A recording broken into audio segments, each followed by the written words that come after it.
So you can either not take an action and let 5 people die, or you can take an action and choose to kill that one person. What do you choose?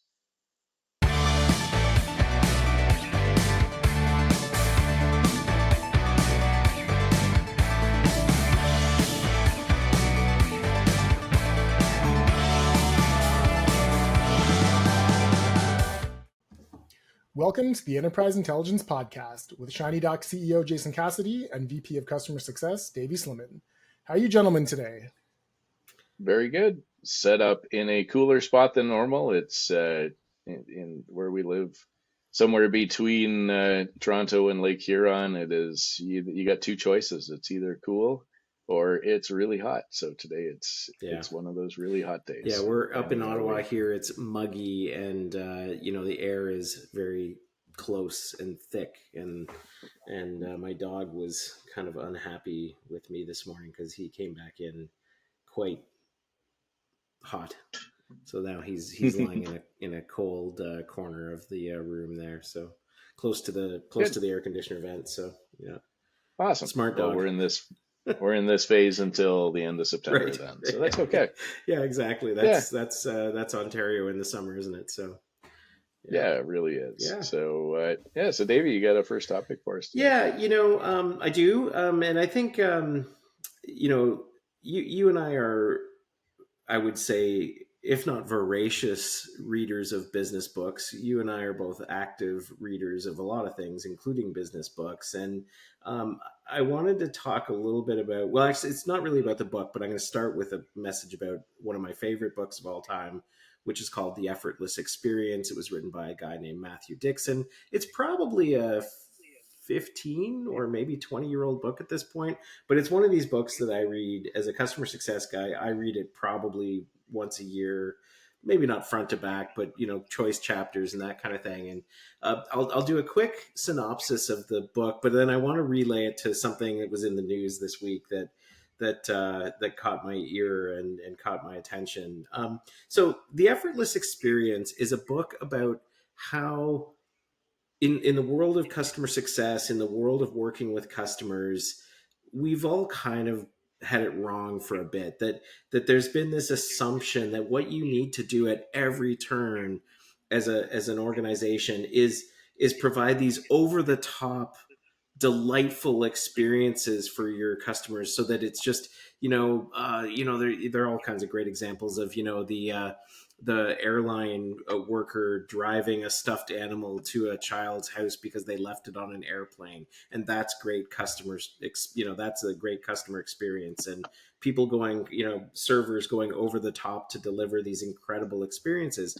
And don't get me wrong, those are great stories, and they warm the heart. But the whole gist of The Effortless Experience by Matthew Dixon is that no, that is not what people want when they enter into a relationship with an organization, with a brand, with a company. What they want is they want the entire experience to be as effortless as you can make it, as painless as you can make it, as smooth, easy to buy a product, easy to use a product, easy to deploy a product, et cetera, et cetera, et cetera. Now, that's sort of the context. I don't really want to talk a lot more about the books, but that, great book. Really recommend that people go check it out from whichever vendor you buy your books from.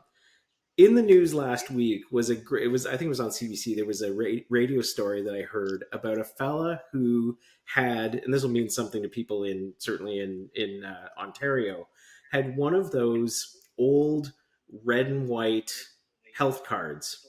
Now, in Ontario, we have these health cards that let you go and use a doctor and go to the hospital and that kind of thing. But in 1995, prior to 1995, these were these old cards that just had your name on it and whatever your number was. And then after 1995, they started introducing photo ID. So your health card is a more modern card, and it has photos and that kind of thing. And this story was about a poor guy who was born in Germany to Canadian parents, who moved as a child, possibly as an infant, to Ontario, and then through the course of his life, got one of those old red and white health cards, And then from that point on, could not get himself, and he's in this kind of bureaucratic maze, could not get himself, and still cannot get himself, a photo ID because of the nature of his birth and birth certificates. And he's not able to show the province of Ontario that he's actually an Ontario citizen who pays Ontario taxes, who has an Ontario residence, has never really lived anywhere else, has a business in Ontario. And all I could think about the whole time that I was listening to this radio story about this poor guy who just wants to get a photo health card was that, well, it goes without saying, this is not an effortless experience, but that organizations do need to build into their systems some kind of like emergency parachute or escape hatch or something, where there's like a button that says, we've created systems and processes to deal with 99.9% of the use cases, but every once in a while there's an outlying situation that a user of our system or a customer or a client needs to pull like the emergency button, and there needs to be some other mechanism for swooping in and handling all of this. And I think about this all the time in the context of how you help customers. You plan for the 80 to 90% of use cases that are totally normal, that everybody runs into, and you create documentation and videos and help guides, and you get almost everybody covered. But then you need a mechanism for dealing with the smaller percentage of people who have an outlying use case and they just need help. So I'm gonna pause, Jason. I know that this is a topic that you think about a lot. I would love to hear what you think, Steve. I'd love to hear, maybe you have stories like this in your own life that you can think of. Thoughts? Yeah, it's so health card is a stand-in for what I'm going to say is a big problem, and I'm going to state the following. Then, sadly, the number one concern associated with the pivot to a new health card is fraud. Sure. Fraud is rampant anywhere that there's government money that can be entitled. So you perform a medical function or something like that, or somebody can purchase something using a card in which no money comes out of their bank account. There will always be fraud associated with that. So healthcare, good on you, Ontario government, or every other provincial government who looks after their regional healthcare, or anywhere else in the world that does that. Thank you for being a single payer. Thank you for making it so that if I break my neck, I don't lose my house. So that's great. However, every safety mechanism that's in there associated with ensuring restrictions as to who can get them is designed to, prevent fraud. Mm-hmm. And I get it, but the systems themselves then get designed to say that anybody who tries anything or does anything that's not on the rail of the system is fraud. Right. Okay. And it's not true. Yeah. We know that not to be true. Yeah. So don't treat everybody who's an exception as fraud. Right. Okay. Right. Because it's probable, and I don't know the exact statistics, but I'd be willing to bet that every exception that comes through and eventually gets resolved, of all of them, way more will not be fraud than actual fraud. Good if they can catch some fraud, that's nice. However, there's lots of fraud still going on. So your whole idea that we're going to catch fraud by making everybody go down a particular rail is bullshit. Yep. It's not true. Right. So the idea, so I'm going to take it back to just accept all of the premises in the syllogism that you're putting up it is true, is that the system itself, there needs to be a rail. And then there absolutely needs to be, how do we hurry up an exception of this rail that involves human decision making for things that ultimately anybody would agree are perfectly reasonable. Right. And unfortunately, that second piece just doesn't seem to exist for all sorts of, big established, especially government type of systems. Yeah. Yeah, and there's an irony to that. Like the organizations out there that should be caring the most for people are the ones that seem especially bad at this. Weirdly, private companies who have a commercial financial interest in keeping you happy as a customer, because a happy customer not only continues to pay their bills, whatever those bills are, but they also recommend you to other people. You become a brand, effectively like a brand ambassador. So like, a great example would be a business that wants to keep a customer who falls off of one of these rails.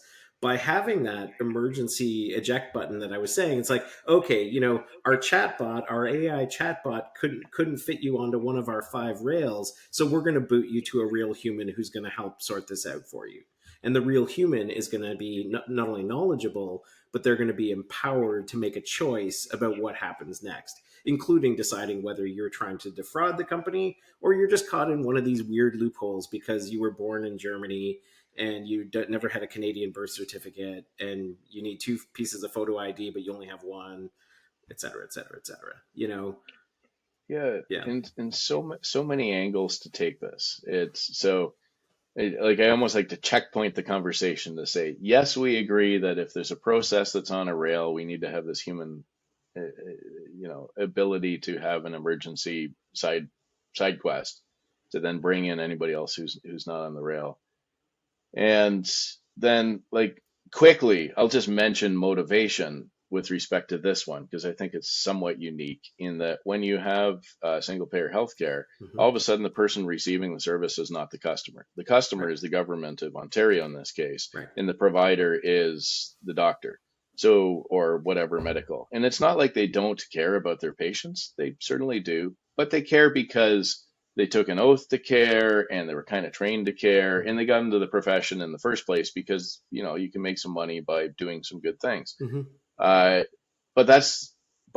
you are not the customer as the consumer, as the person who's going to see the doctor or getting the treatment or whatever. The government is the customer. So in all cases where the customer is not the one receiving the service, the person who's receiving the service is going to get their butt kicked around. And that is quite frankly why, like, airline industry is notoriously bad, is that, healthcare has it's actually notoriously good. Like when you think in the grand scheme of things, we're way better having the system that we have compared to, some alternatives. So, however, when you look at every exception to that, our system good? It is always predicated on the fact that you're not actually the customer. So your wait times are too long and, the people fall through the cracks, all that kind of stuff. So, I mean, I think we can almost park that and just say, yes, it's ambiguous who the customer is. Therefore, the people get treated like crap. Yeah. A tech example of that actually is like Facebook or these types of companies who, the customer now is the advertiser for Facebook. It's not the people. The people are the product. So therefore, we treat the people like crap. Like we stop being beneficial to the people because they're kind of hooked on it. They're kind of stuck, and then all of a sudden, the advertisers now are the customers of Facebook, and the people are the product. So anyway, that aside, so let's go to the alternate example of companies who can do things. And we have examples of this at Shiny Docs, and it's funny. It's so let's say a company signs on for Shiny Docs Pro 90 days. Yep.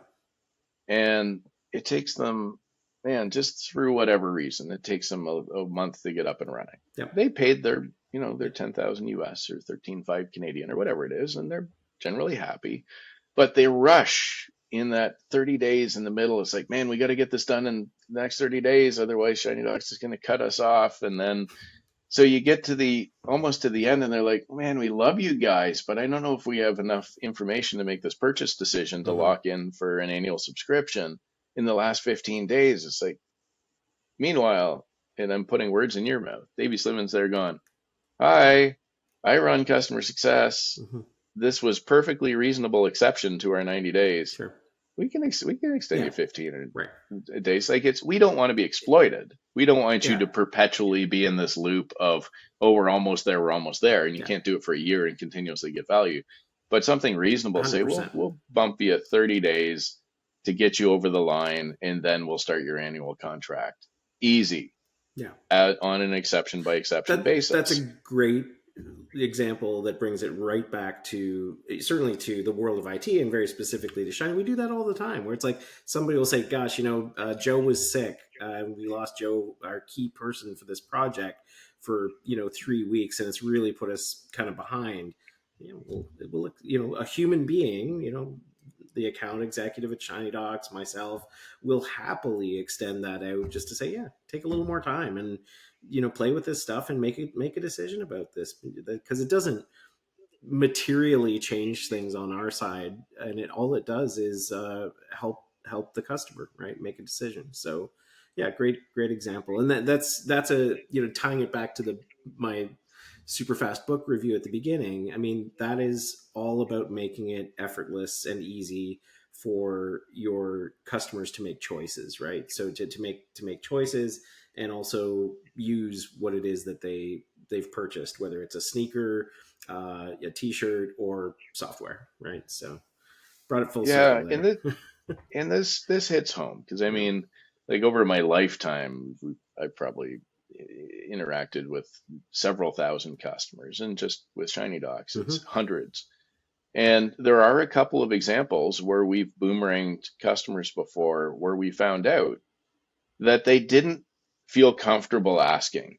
It's like, do I really want to phone the airline and ask for something reasonable because I know I'm gonna get a runaround. It's like, ugh, Yeah, God. So yeah, I'd rather just quit being a customer. yeah, And so that spills over to every interaction that they have, and they don't realize that they can just phone Davey or send an email right, saying, I know we're at this crossroads. We need to make a decision on a product right now. And what can we do? How can we be right. creative here? They don't even feel like doing it because it's a negotiation, and the negotiations are antithetical to effortless. Yeah, 100%. They so if every time you force your customer to negotiate, Yeah, you are putting another branch in the way of getting through the forest of trying to make a purchasing decision. 100%. And I would even say there's a lesson in that for us and for everyone, in that if you can detect these things, and I would argue that most organizations can detect these things before it becomes awkward or uncomfortable for your customers, jump ahead of it and say, hey, you know what, we know that you're still working through some stuff. We've bumped up your license for another 30 days, and take another 30 days, right? So it's not a weird conversation. It's just something that happens, right? Mm, That's another option. totally. And you're immediately taking the stress and anxiety of that conversation off of the customer's mind. In many cases, they're stressed already because maybe their leadership says, hey, how's this project going? When am I going to get some results for this thing, right? So I really want to see it. And if you make people uncomfortable in the process and get them stressed out, you're adding unnecessary complexity to something that is actually going really well, so, and just needs a little more Yeah, time, you know. yeah, for sure. And it's so, and I think we need to capture that. This is our ideation on market positioning Yeah, as we go here really quickly, is to let people know that a company like Shiny Docs is not a retail software company. You right. don't just swipe your credit card and you get what you get. Yeah, Is that you do have uh, Davey Slimmon's team, you have access to people like myself, and I mean we're very active industry experts on this, and we want you to have an amazing outcome. And it's not something that you can just like, technically everything that we do, if you bought a little bit from Microsoft and a little bit from IBM and a little bit from some AI consultants and some other stuff, you could technically get everything our product gets you.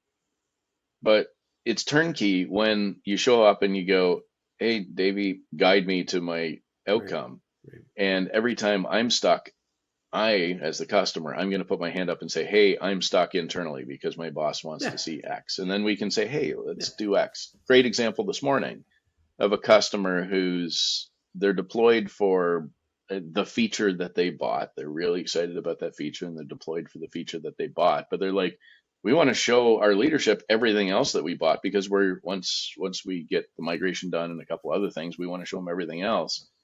And I threw back an email that said, well, let's get everything else just running on your laptop with some of your example data Yeah. so that they can see everything that you've purchased. But of course, we're going to focus on your A use case, the number one, the thing that you've already got deployed. And I don't think they would ever thought of that. No. I think it completely solves their problem, but they would have never asked. The only thing that they know to ask is, how quickly can we get 100% of the commercial deployment for 3,000 users up and running so that I can show it by June 14th? Mm-hmm. And it's not a dumb question. However, it is, you can only think out of the box in collaboration with your supplier. And if you're afraid to phone them up and say, I need to think out of the box here for a second, that's a problem. Look, I totally agree with everything you've just said. I think unfortunately, there's a name for it, and I'm so sad that I can't remember the term that somebody coined for this, but there's an expression that's often talked about in the world of customer satisfaction and customer loyalty. I can't remember the exact term for it. I'll find it later and we can talk about it another time. But it's acknowledging the fact that your customer's relationship with you is informed, unfortunately, by all of their previous experiences with vendors like you. Right? And you've seen flavors of this your whole life, where somebody you get off, kind of on the wrong foot with somebody, and you've just met them as a customer, but you're already kind of on your heels a little bit, and you're not quite sure why, because you've been professional, you've been on time, you've been upfront, you've done everything well as far as you can tell, but things aren't quite right. And what you come to realize, and sometimes they tell you this, you come to realize that they've been bitten or burned or the like from previous experiences. The airline stuff, I feel like we always pick on airlines, but they're such an easy target. Like, I'm predisposed to disliking any new airline because of all of the other terrible airline experiences I've had.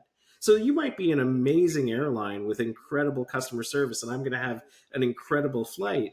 But the fact that you're an airline means that I've got my backup. I'm like, well, this is going to be terrible.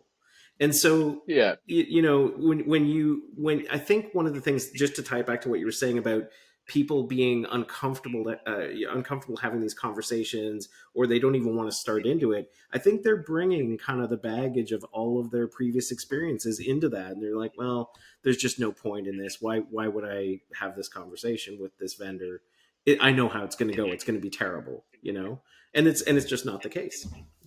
Yeah, for sure. And I mean, it's a recency bias, Yeah. or there'll be a more specific name for marketing or for Yeah. customer success. But I mean, it's just a recency Sure. bias. It is a prejudice Sure. that everybody has prejudice. Like, I mean, you hear the word and you automatically associate it with race or something like that. It's not true. We have prejudice for all sorts of things. How we expect to have an interaction with an airline, with a software vendor, with a consultant, with a friend, with a spouse. Sure. We all have these preconceived notions how things are going to go. And when we need to ask for something that's off the rail, it's scary because you're negotiating. So I think hopefully that ties it right back to the book review, the effortless experiences. Can we take some of the negotiation away? Can we make it obvious where we're willing to yield and bend and help so that you can just keep moving without any stress? Yep. Is perhaps the effortless experience. I'm doing a book report right now, having not read the book, It's but I think I get a sense of it. It's a great book. Okay. Yeah. I got the link to it up Nice. on my screen here right now, so we'll come back to it. I feel like, I like Matthew Dixon probably owes me a small royalty check, because I've talked about this book every year of my life since I first read it, and I should I did meet him at one point. I should get in touch with him and tease him about it and say, hey, here we are talking about your book still. So he's written a lot of other great stuff too. So yeah, there you go. So you need to get Davey-Sliman-1971.ca and have your affiliate link on there. 100%. You'll make a ton of dough, and so will the author. Yeah, super cool. Awesome. Good first topic. Thanks, man. I like it because it's topic. I mean, so obviously we talk about things that are on our minds because of customers or the industry or whatever, and it's another thing that it's the thing that came to me is that I have been predicting rate cuts, now for a little bit, and the Bank of Canada and the U.S. Federal Reserve keep saying no, it's just we got to flatten Yep. inflation and these types of things. I'm not going to go into the minutia of what I've observed in the economy, but finally the Bank of Canada is actually issuing a rate cut today. Obviously, it's the right move, and I'm going to talk about it specifically in the context of people purchasing software Sure. and people doing IT projects. It is 100% predictable when interest rates go up, how businesses shut down innovation projects and all that. And unfortunately, we don't pay attention to it because we know that we're valuable. We know that people deep down want to innovate, but they're a little afraid of it, and they know they're going to get criticized for it. So what ends up happening is as money becomes freer, boards and CEOs are like, get more access to money. They need to spend it somewhere. Mm-hmm. So that's when the purses open up to doing innovation projects. So where I'm headed with this is need is always there. Yep. Okay. And the desire to innovate is always there, but the money is not there when you need it. The money is not there when you make the best business case. The money, I'm going to suggest, is only there when interest rates start falling, Yeah. and people feel comfortable Right. spending their money somewhere. Right. Yeah. Yeah. But by the way, was that just announced this morning? I hadn't heard. Or was that last night? It is not announced yet, but I mean everybody already Expects knows. it. So it's on the news right now saying today the Bank of Canada will announce their first rate cut in blah blah blah.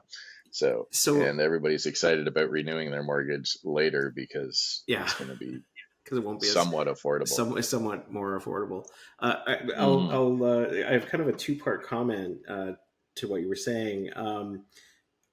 First off, 100%. I think there's a, just as people often talk about kind of consumer confidence or even investor confidence, there's a behavior at, certainly at the board level and at the executive level of a lot of public companies and privately held companies where your confidence goes up when interest rates go down. And what I mean by your confidence is you're confident spending as opposed to sitting on a mountain of cash, or sitting on a dwindling mountain of cash goes down as interest rates go up and goes up as interest rates go down, because you have confidence in your ability to place a bet.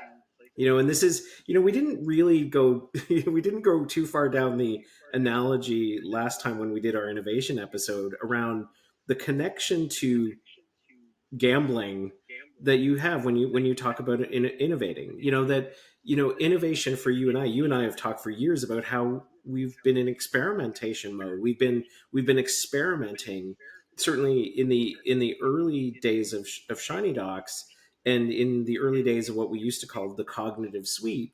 We were fully in experiment mode with a lot of customers. We were fully trying things out, right? And so these innovations that we were doing were essentially very strongly educated guesses about things that we thought customers would find value in. And so when you're placing a bet by putting human beings and their time and the money associated with those people and resources like hardware and IT infrastructure, you're betting on these things as being a worthwhile pursuit to pay off. And surprise, surprise, they do sometimes. And when they do, then you say, great, that really worked. Let's double down on that. That's what you do when you're gambling. You double down on it. And we're going to invest more in that thing that seems to have value and seems to be working. So then why should it be surprising then when interest rates come down and money is easier to access and easier to borrow and a whole bunch of other things? Why should it be surprising then that is when innovation can happen? Because people feel confident in their ability to, if not make the right bet, at least recover from a bad one. So 100%. So that was part one of that was my answer to your comment.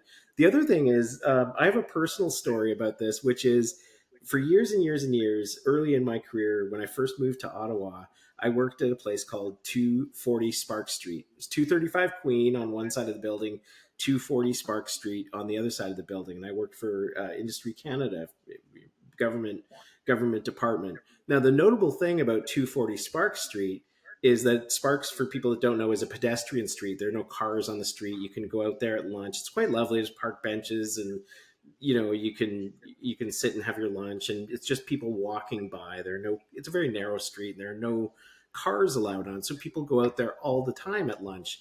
And 240 Spark Street is directly across from the Bank of Canada. So it was really common, especially on a day like today, nice warm day, for me to go out and eat my lunch on a bench sitting beside a whole bunch of Bank of Canada economists and lawyers and the like. And I won't say exactly what I've heard, but the things that you hear when you're sitting on a park bench listening to Bank of Canada economists talk is really interesting.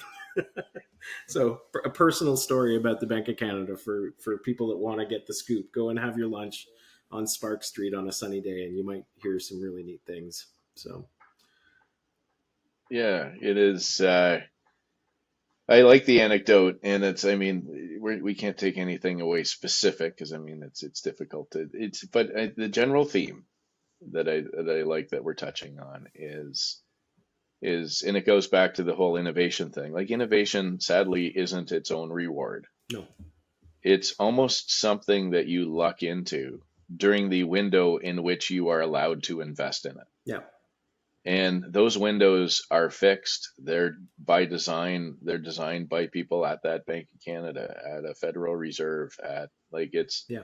And so, we complain. We talk about, well, our GDP is 75% of the United States, and we complain that there's not enough startups and innovators and all this kind of stuff. What can we do to try to stimulate more creativity in our economy? And not at no part in that conversation is this, in my opinion, abject fact of, okay, this access to capital at particular times only happens at particular times that is wildly predictable. And when you restrict it at particular times, then you should expect stifled growth. Yeah. We all know these things, but we just never talk about them as part of the innovation economy. We think that innovation is just something that keeps rolling all the time, and that it's going to happen no matter what. Yeah. Yeah. And it just, no, then there's a lot of what's there, and we need to be sensitive to that with our customers. Yeah. Because quite frankly, no offense to our customers, they don't know. They just don't know. Like, they come to us and they say, hey, we know for sure that we need to do the thing that you do with us. Yeah. And hey, we're going to work on budget. And meanwhile, deep down, we know, like, their access to budget is going to be directly proportional to interest rates on that day. Yeah. The belt tightening becomes universal, and it's kind of whatever the inverse of the rising tide. A rising tide floats all boats. It's the inverse. Like, well, a sinking tide sinks all boats as well, then, I guess.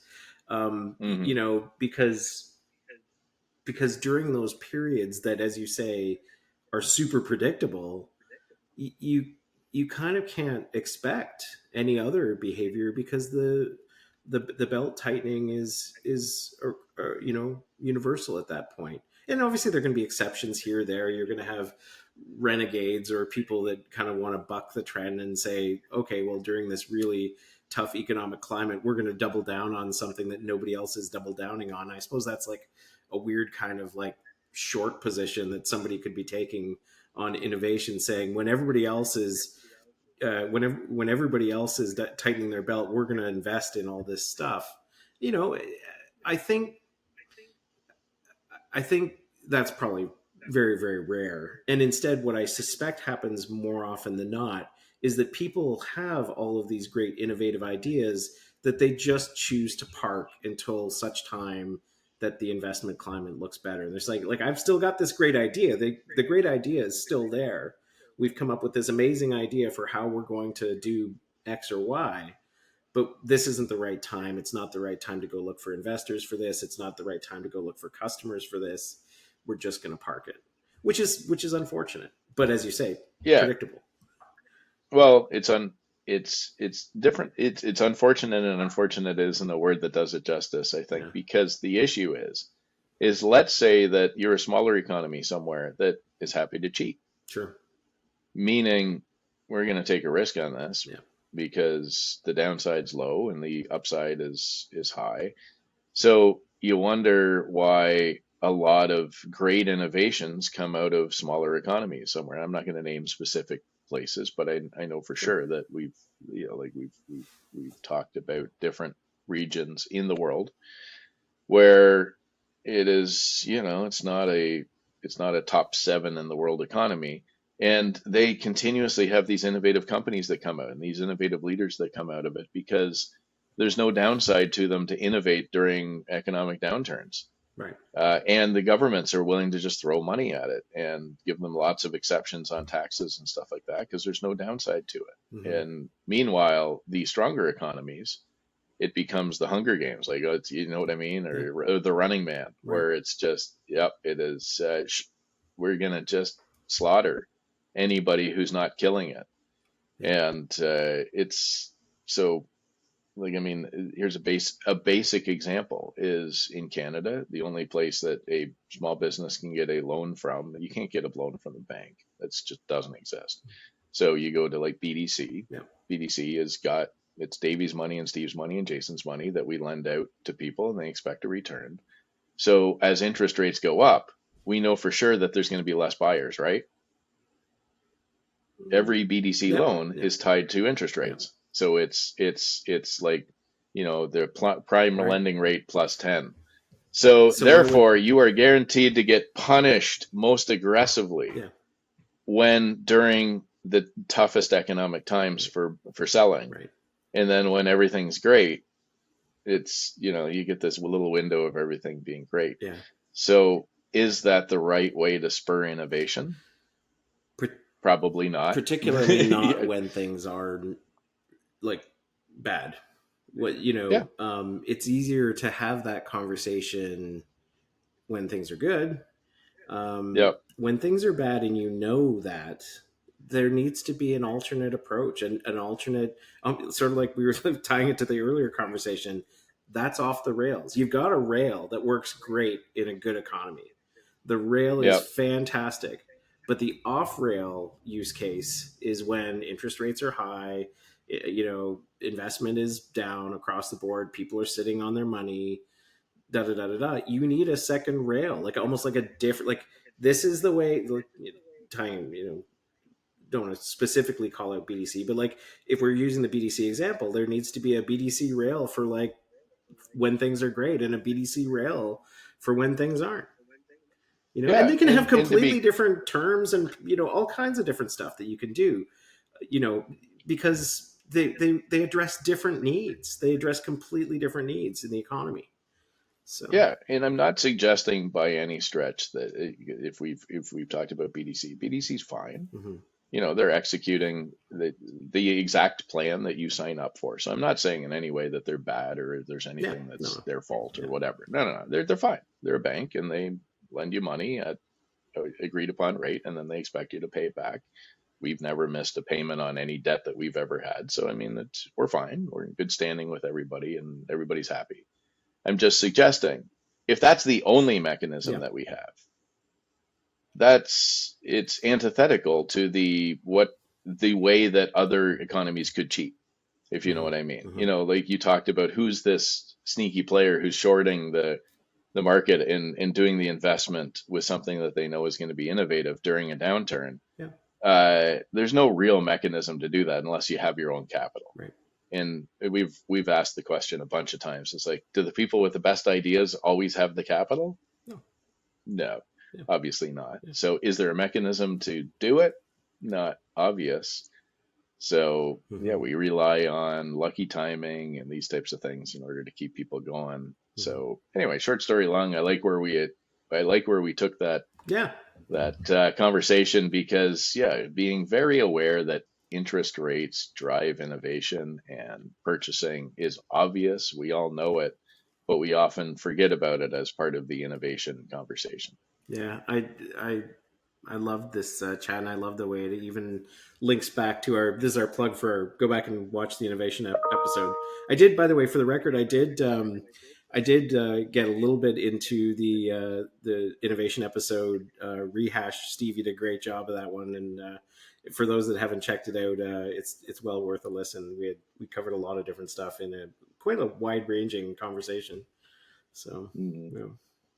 Cool. And you have a second topic for Yeah, yourself today, Dave? so kind of, it is a second topic. But I feel like I don't think this is a horse that has gone to the well too often, but we have talked about it a little bit, and I wanted to keep pulling on the thread because again, this is stemming from some conversations that I've had recently with people that I know in the industry, not customers, but colleagues and former colleagues and people that I'm LinkedIn connected with and stuff like that. And one of the things that I'm hearing from people and I'm seeing them post online is, well, there's AI to do this, or I can't believe there's no AI to do this, and the AI is gonna just solve this right away. And what I wanted to talk about and get your thoughts on, guys, is this perception that I have, and you can tell me whether you're perceiving it as well or not,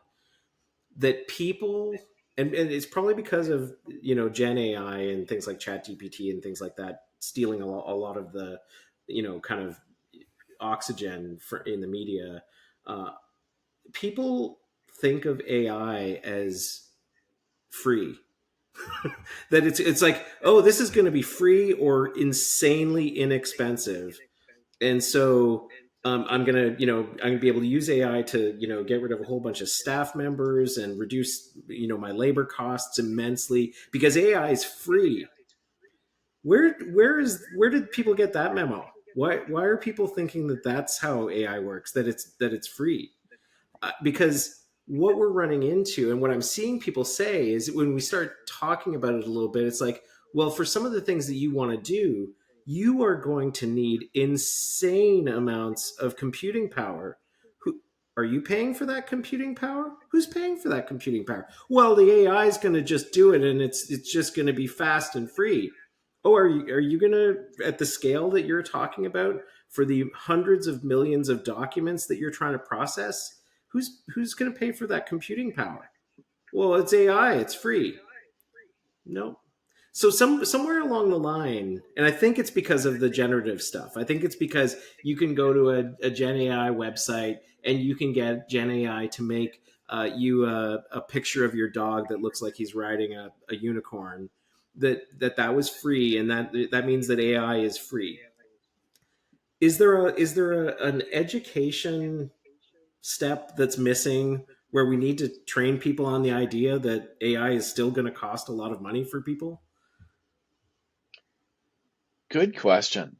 It's there's this human element, and every time you do this, I always try to tie it back to just a bias that we have or something like that. And it is another example that is exactly the same phenomenon is people who haven't renewed their license plates in Yeah, Ontario right.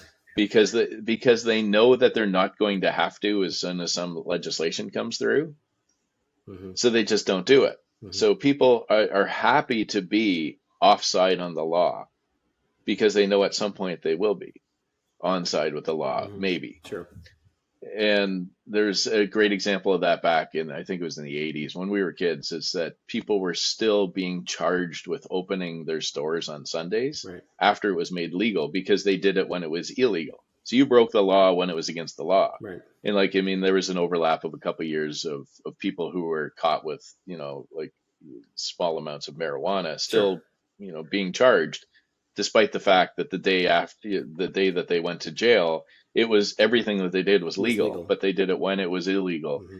And I feel like that is exactly the issue with respect to this AI thing, is it is not that they've even given enough thought as to how the hell they're going to do any of this BS that AI is going to do, but it's an excuse Yeah. to say, I'm not going to do something right now because Right.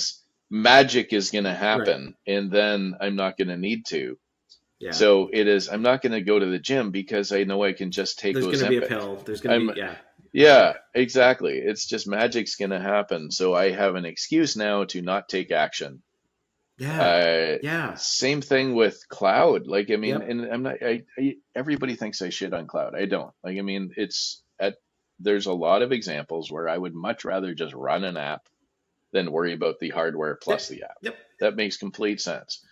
Okay. So, however, there's been so much of, well, we got to get everything into the cloud. And it's that same thing. It's like, it's somehow the cloud became the simple injectable that you just take instead of actually making good decisions. I feel like all of these are aligned with, it's punting. It's the idea of future somebody, maybe future me or future somebody is going to deal with this. And I have a great excuse now to not deal with it. And the excuse of the day is AI. Look, AI is going to do this in the future. Therefore, I don't want to deal with it. I don't want to deal with it. Or, you know, or to tie it back, that it's not going to cost me anything. Like, how many people would say that about cloud today? You know, clouds, because you and I lived through the birth and explosion of the global cloud business, the SaaS market, cloud hosting, you name it. We absolutely lived through it and actively participated in the growth of this phenomenon. Early on, it was absolutely sold as it's basically free. It's just, well, and there was a time when cloud providers, certainly Amazon, certainly you know, Microsoft, eventually with Azure and others, offered very compelling pricing to get you in, to get you into their cloud. We'll make it really appealing and really cheap for you to get into the cloud. I don't know that everybody who's there today still feels like it's the greatest deal in the world, right? So maybe that's what we're kind of also seeing as well with AI. It's like, oh yeah, come on, we'll do a bunch of AI over here. As it turns out, also because somebody down the line still has to pay for this hardware, still has to pay for this electricity. That's, you know, that all of the compute power that's going into crunching these massive quantities of data, somebody's paying for it down the road, and at some point, the bill has to get paid. You know, Well, yeah. And are you willing to pay as well for the errors that it makes yeah, and the real capital costs associated with those errors? Like, I mean, um, yeah, to me, it is directly aligned with you for if you're familiar with the moral dilemma, the trolley problem. no, tell me about the trolley problem. I And don't think I am. yes, so Davey Slimman is standing on the tracks, and you have the ability to flip a switch or not flip a switch. And the train that's coming down the tracks will either go down track A or track B based upon your decision. Okay? You see that an out of control train car, a trolley, is coming at you. It's out of control. It's on its own. It's not going to stop. There's no Yeah. human there. So you look at the tracks up ahead and you see that 5 people are on the tracks right now, and you don't have time to warn them. So they're going to get killed by this trolley. Or you can switch it and put it on track B. Yay, you're going to save 5 people. But on track B, there's one person who is working on the tracks on track B who's going to get killed. Working on the tracks on track B who's going to get killed. So you can either not take an action and let 5 people die, or you can take an action and choose to kill that one person. What do you choose? Yeah. So, And it's complicated, of course, because I mean, what's the value of each? Are these 5 people all criminals? Fine, we'll let them get. Yeah, bad like I people mean, it's if it's a chain gang and they're bad people, maybe you go, fine, kill the chain gang. I'm not going to make a versus decision because Einstein that. or Stephen Hawking or Yeah, something. yeah, Yeah, yeah. right. That person who's working on the line is an honest person. So, I mean, let's take it back now to choosing to not take action today because you know AI is going to do it in the future is okay. We're choosing to not take an action right now, Yeah. which means I'm choosing to not clean up my data and do the cybersecurity or do the privacy analysis. I'm choosing not to do better FOIA or ATIP request searches. I'm choosing not to, Yeah. it's do things that are better for my wallet or for the environment by, reducing the amount of storage that we're using. I'm choosing not to do a million things Mm-hmm. because like it's ambiguous to me who the trolley's going to kill. Yeah. Okay. But if I make the switch right now and I say, you know what, I'm instead of just magically saying that AI is going to fix a problem in the future, I'm actually going to say we have a real problem today with, like it's producing the right number of records for Yep. a privacy request, and we kind of fake it. So therefore, I'm just going to fix that today. Yeah. You switch the trolley. Yep. Okay. You're not going to say AI is going to magically do that in the future. You just put yourself on the Yep. tracks. Yep. Like it's instead of letting the train just go, you just put yourself on. 'Cause Now I'm accountable you've to chosen a make different this. path, and so your name's attached to that choice, and there's risk associated with that, right? So somebody Totally. could say, well, that was Davey who chose it to do that new thing, and look how it worked out. Somebody got run over, Yeah, one person got run over, yeah. but meanwhile, you're not considering the 5 people that would have got run over. Right. Like it's just the fact that you just didn't service this request. So Mhm. yeah, and the things that, like, I mean, if we think to specifically what we're servicing Mhm. is like Quebec Law 25 Yep. with iManage. Yep. I mean, we're kind of the only game in town. Yep. It's great. And you're on the trolley. If you decide not to take action right now, then you're putting yourself in the crosshairs to be Yep. not compliant with this law that has big teeth. So, yeah, like, what game of chicken are you gonna play? So anyway, short story long, that's where my brain went Yeah. with it, is taking inaction right now because you have a great excuse, which is in the future AI is gonna magically do it, or do you take action right now and actually solve the problems that are in front of you? Yeah, and taking it from where you took it, I think there's even a connection to this whole thread with crossing the chasm with innovation and people that are on the curve of early adoption versus laggards, and there are a whole bunch of people. Absolutely, I would argue that's probably the bigger part of the bulge, or the bigger part of the wave, are probably saying, well, we're just going to wait and see how this plays out because we don't want to be first, or we don't even want to be second. We want to be 12th or something, because we feel like the safest thing right now, especially in a down economy, is to keep our heads in the sand and do as little as possible, change nothing, and just hope that it all works out. Yeah. which Oh, for sure. Like, I mean, that's where most people are. Well, and thank goodness like I'll give an example that I'm not offside saying this, like selling to, like, let's say, Canadian government Sure. agency, and I think every other government agency is the same way. The only thing they care about is who else have you done this for Right. in the Canadian government. Sure. And it's this, I hate to introduce a new metaphor with 3 minutes left, but the Mexican standoff, Sure. if you've ever heard of that scenario where everybody's got a gun pointed at somebody else. Every Tarantino movie. And yeah, exactly. And so whoever has the courage to pull the first trigger, then everybody else gets shot. And it's the same thing with a government purchasing a new innovative solution. Right. Is they want somebody else to, initiate. Innovation And sounds then great. You go first. Yeah, you go first. Asps, very dangerous. You go You first. go first. Nice. Exactly. Yeah. Yeah. So it is. I think, yeah, all these things are kind of related to that. Like, I mean, I know your topic was why do people just say that AI is going to do it later? But I think it comes back to these ideas of, do you have the courage to actually make a decision to go do something right Yeah. now, or are you going to be part of the late adopter crowd? Yeah. Who lets somebody else be courageous, let somebody else be the hero, and like, it's, what do you want to do? Are you going to flip the switch and go solve a problem or not? You do it probably safely and comfortably, but you're also going to be paying retail for it. You won't get the early adopter discounts. Yeah, for sure.